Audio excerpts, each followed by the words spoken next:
Once again, after working late into the night, I stumbled upon my sister's moments on social media while at the subway station. What does it matter if I can't find a job? I am still young, and I should embrace the madness. The screenshot revealed a transfer of 300,000 from our parents, accompanied by a message on WeChat. Darling, there will be plenty of time to work in the future. For now, seize your youth and explore the world. I gazed at the screen for an extended period, suddenly overwhelmed by a sensation akin to drowning, leaving me breathless. Consequently, I exited the subway station and sent a message to Lin. I am willing to accompany you abroad. 1. As I stumbled upon Lin Mo's moments on social media, my recently departed work companion bid me farewell, xiao xiao. My parents say that this wretched job will one day lead to my untimely demise, so they insisted I return home to become a full-time daughter. Her visage radiated a blissful smile, reminiscent of the happiness portrayed in Lin Mo's posts. But what about you? Being a local, why the relentless hustle? Perhaps you should take it easy. I stared blankly at Lin Mo's social media, rendered speechless by my companion's inquiry. Upon graduating university, my field had already begun its decline. I was, much like Lin Mo now, toiling from dawn till dusk, yet struggled to secure a job. During that time, the atmosphere at home was heavy with despondency. My father continuously puffed on cigarettes, his gaze towards me laden with disappointment. My mother would often rush into my room at midnight, tears in her eyes, lamenting about our financial struggles and debts, suggesting I consider factory work for a meager salary of 3,000. I believed their tears, convinced I had no other option. Thus, even through bouts of depression from overworking, I persevered. Yet, it became evident that they were not incapable of being a sanctuary for their child. When my younger sister faced a predicament similar to mine, they unhesitatingly presented her with 300,000 to travel abroad. The announcement of the last subway train echoed through the empty waiting hall. I did not board the train home. Instead, I followed a handful of others out of the subway station. Ironically, just as I scanned a shared bicycle, Lin Mo's message arrived. Sister, I want a bowl of Wang A Po's bubble wontons.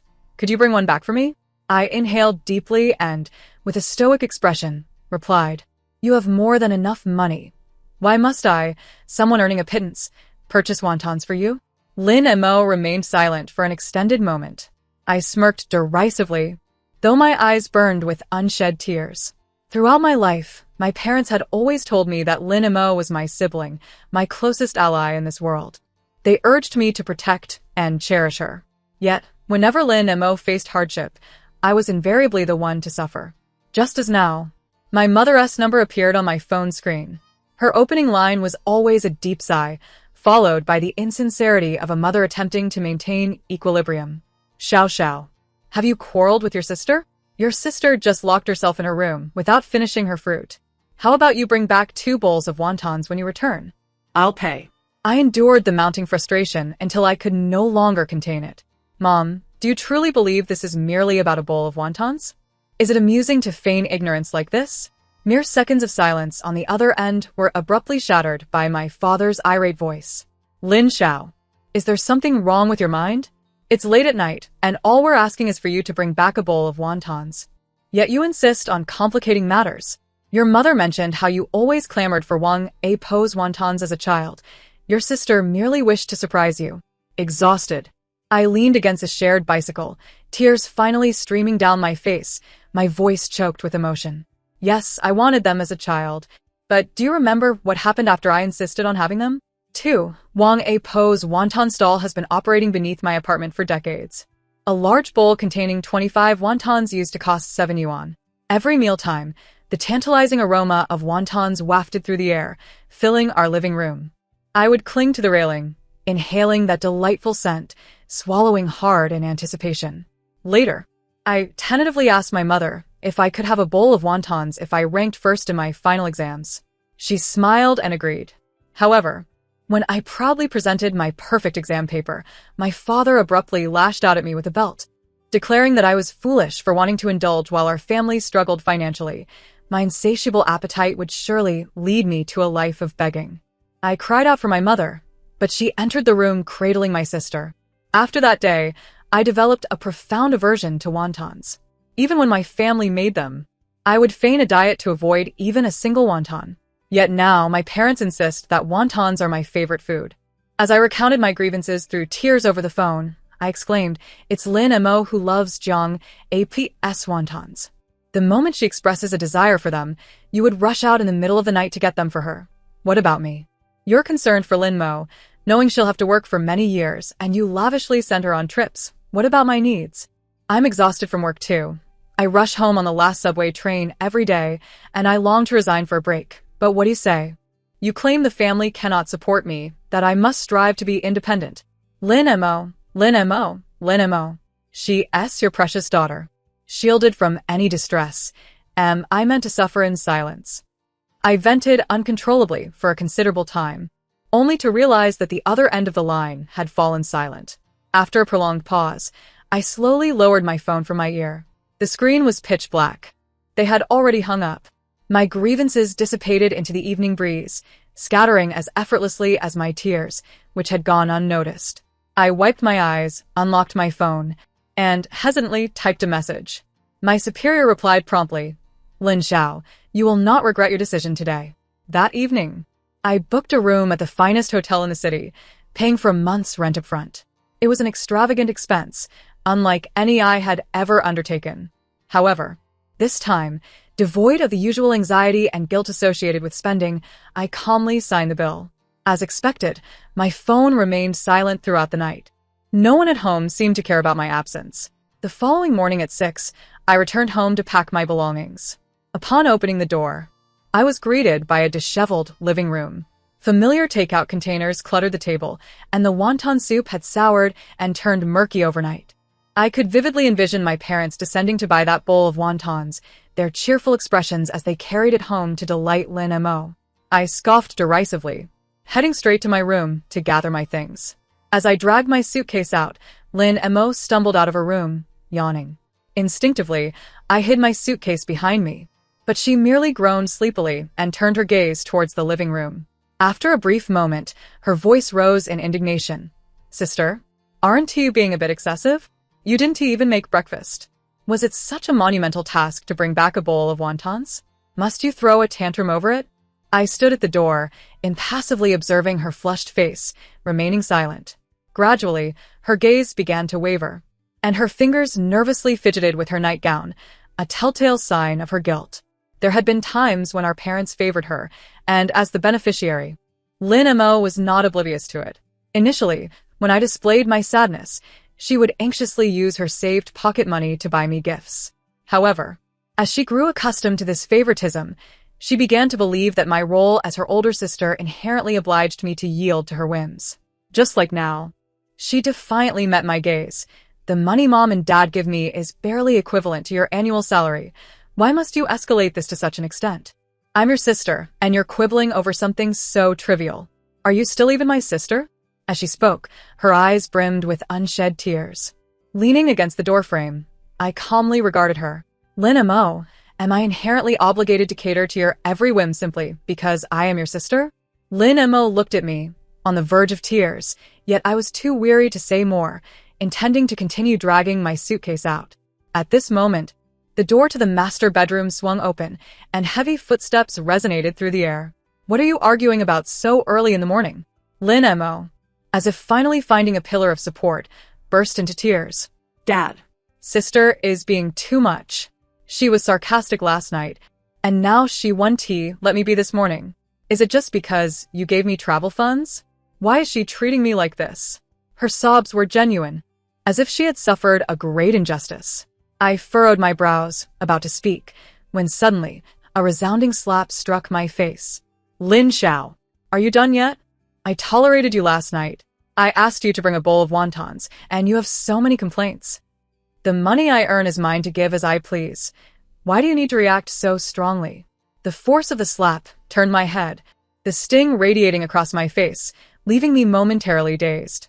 My mother stepped forward, grasping my father's arm, her tone exasperated yet striving for balance. "Why are you hitting the child? And you, Lin Xiao, we are all family.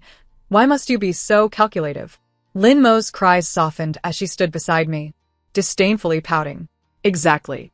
I licked my numb cheek with my tongue, standing still as this united trio cast their disappointed and angry gazes upon me. As if I had committed some heinous crime. Was it truly wrong to mind their blatant favoritism?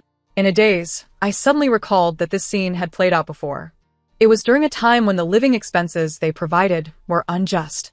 When I attended university, my parents allocated me a mere 1,000 yuan a month, and even that required me to awkwardly plead for it, only to be chastised as a wasteful daughter.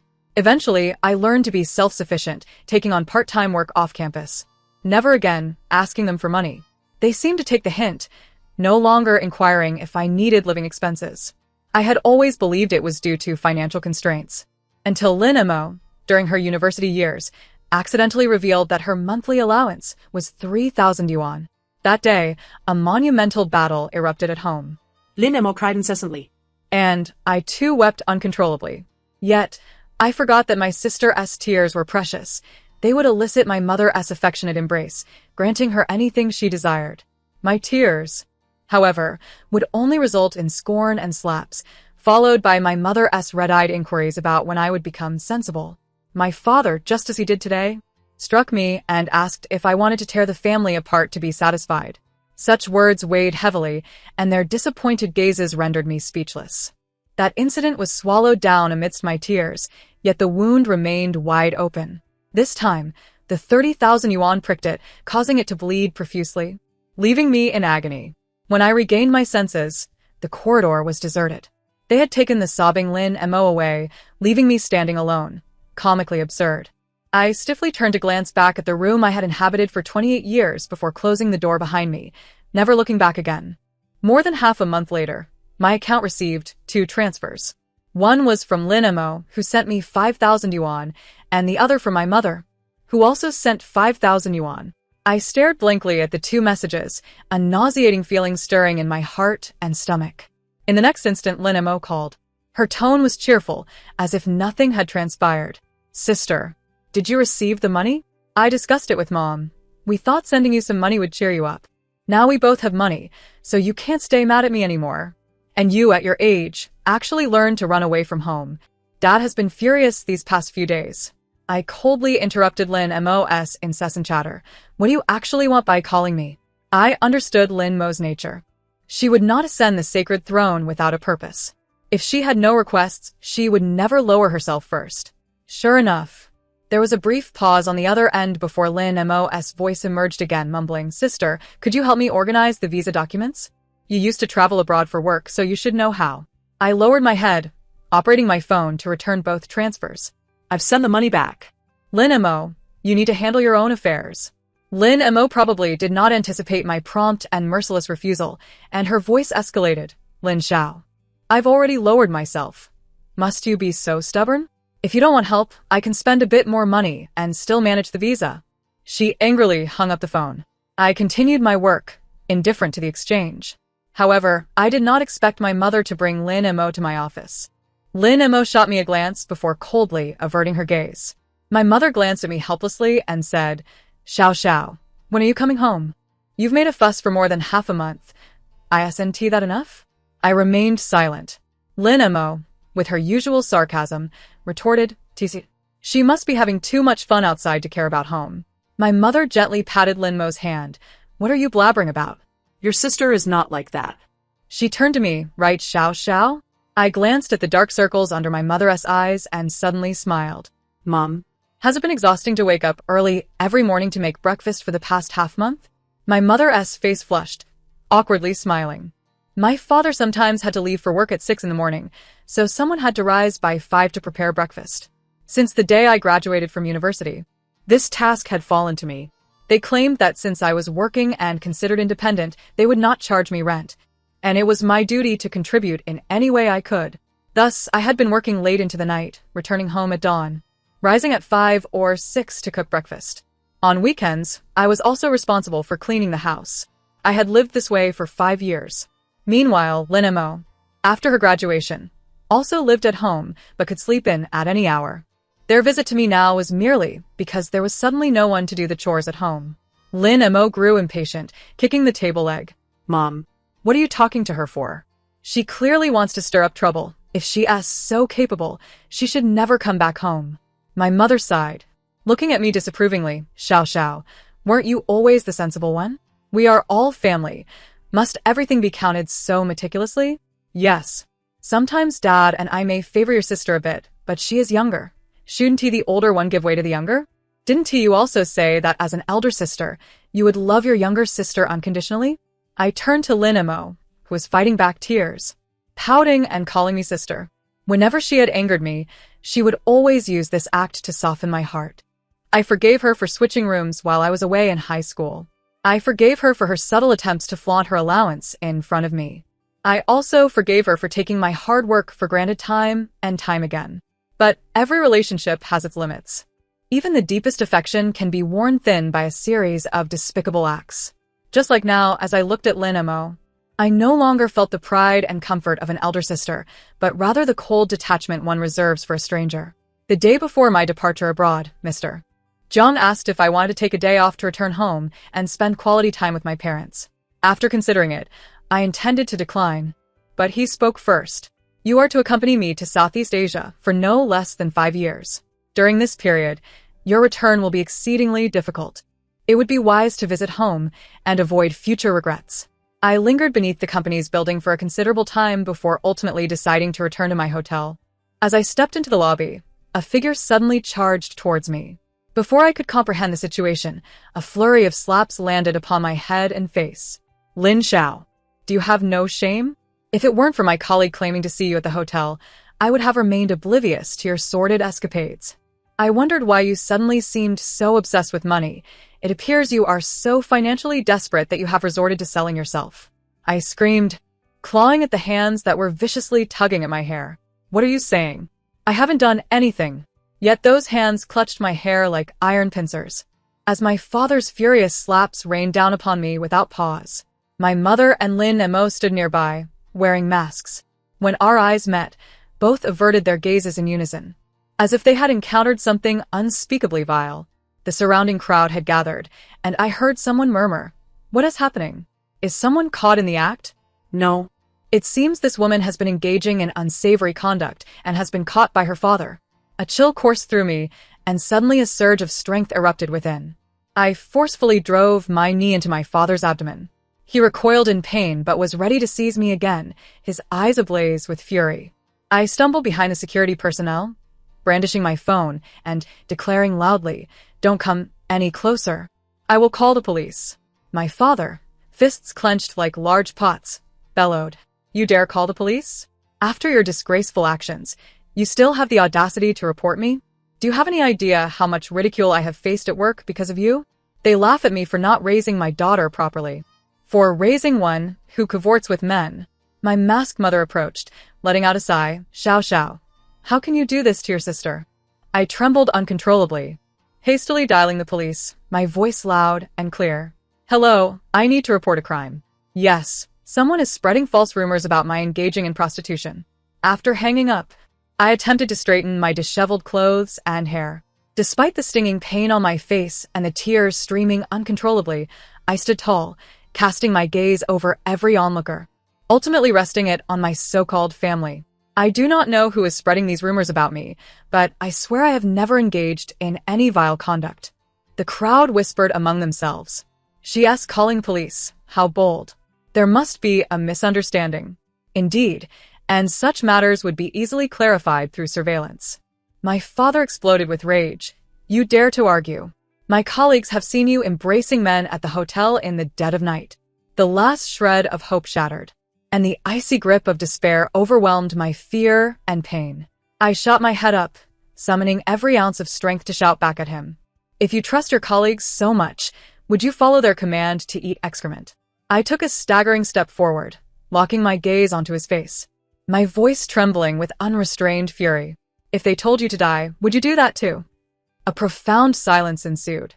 My father appeared momentarily choked by my unprecedented defiance, his rage frozen in disbelief. My mother gasped, instinctively moving forward. "Xiao Xiao, how can you speak to your father like that?" "How should I speak?" I whirled around to face her. Mom. "Why didn't you speak up when he was hitting me? Why didn't you say anything when they were maligning me with slander? Now that I have merely posed a question, you can't tolerate it?"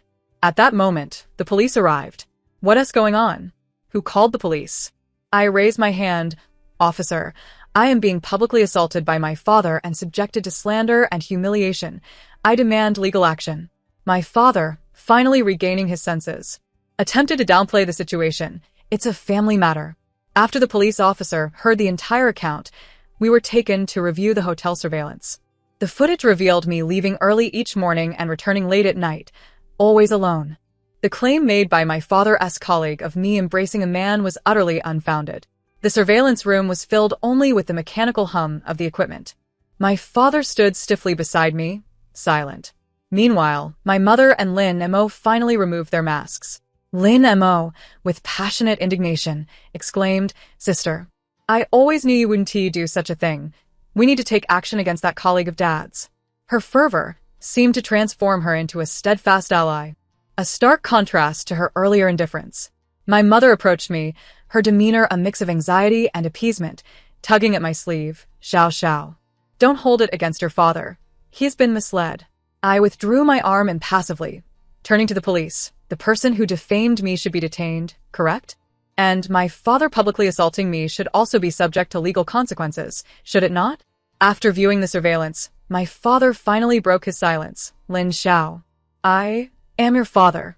It is my right to discipline you." Meeting his furious gaze for the first time without flinching, my voice was unexpectedly calm. "Did you consider I am your daughter when you publicly slandered me and assaulted me before so many witnesses?" His face reddened, but he was at a loss for words. Finally managing to grit out, "Yes, your wings have hardened and you dare to oppose your parents. Lin Xiao, you have the audacity to never return home. Your mother, and I will simply consider you a wretched child." After that, he turned to my mother and Lin Mo, shouting, "Aren't you leaving yet? Are you waiting to be sent to jail?" Before departing, my mother cast a helpless glance at me, complaining, Xiao, you have quite the temper." Her words floated lightly, yet felt like a cold needle, piercing the last remaining soft corner of my heart. Even at this juncture, she believed it was my rebellious spirit that had caused this turmoil, rather than their unjust bias, fury, and slander. I watched as she hurried to catch up with my father, and Lin Mo threw me a reproachful glance. Throughout, they maintained their stance as the innocent parties. The police inquired if I wished to pursue the matter further. Without hesitation, I nodded. The following day, as I awaited my flight, a message from my mother suddenly appeared. Xiao, why did you check out? You child, your sister, and I specially packed wontons for you. Are you still working late? Shall your sister and I bring the wontons to you? Emotionless, I deleted her messages. It wasn't until I arrived at my company that I realized I had been assigned abroad. As I prepared to board, my mother's calls flooded in, one after another. I ignored them all. Eventually, she began to text. Lin Xiao, have you gone abroad? Did you not consider us as your family, making decisions without informing us? Fine, your father was right. You have become so independent that you no longer need your parents. Go ahead and venture forth. But don't come crying back to me and your father. I rolled my eyes, turning off my phone and leaning back in my seat. At that moment, General Jiang, seated beside me, remarked, sometimes physical distance proves to be the most effective remedy for severing negative emotions, particularly when dealing with family members who habitually manipulate you through emotional ties. I looked at her in surprise. In the professional realm, General Jiang was synonymous with expertise and efficiency, rarely discussing personal matters. Not to mention the sheer audacity of expressing one's opinions so bluntly. She seemed to notice my astonishment, a faint smile curving her lips. There's no need for such surprise. Every woman who finds herself in this position has endured her share of struggles, be they in her career or within the confines of her family. They may perceive you as cold, ungrateful, and having spread your wings too wide. They cannot accept a version of you that is no longer under their control, soaring higher and farther than they ever envisioned. Your independence and defiance are the gravest affronts to their authority. At that moment, the airplane ascended gracefully into the sky. After a brief roar, General Jiang's voice resonated again. Lin Xiao, if they cannot offer you support, at the very least, teach them to respect your boundaries. Tears and pleas will not yield genuine respect. Strength and distance will. I leaned back in my seat, gazing out at the diminishing cityscape. A sudden wave of unease evaporated entirely. Indeed, I was not fleeing. I was moving forward. As for the cacophony behind me, it would fade into silence once I soared high and far enough. My connection to home ceased the day I landed abroad. My father sent a voice message, berating me harshly. In the end, he blocked me. I felt no anger, no sadness, not even a tinge of disappointment. I simply exhaled with a smile of relief. The pace of work in a foreign land is astonishingly swift. The intense pressure of projects consumed nearly all my time and energy. I scarcely had the leisure to digest past wounds, nor did I have time to lament perceived biases. Over a year abroad, I received 2 promotions and my salary doubled. I was thriving, better than I had ever anticipated. Yet, I was unprepared for the disruption that awaited me one evening, heralded by a call from a domestic number. On the other end, my mother's voice trembled with tears. "Xiao Xiao, your father's fallen and is in the hospital. You must book a flight home immediately." I was preparing for an international video conference, and in response, I simply organized my materials while asking, "Oh, is it serious? What should we do?" My mother seemed taken aback by my nonchalant tone.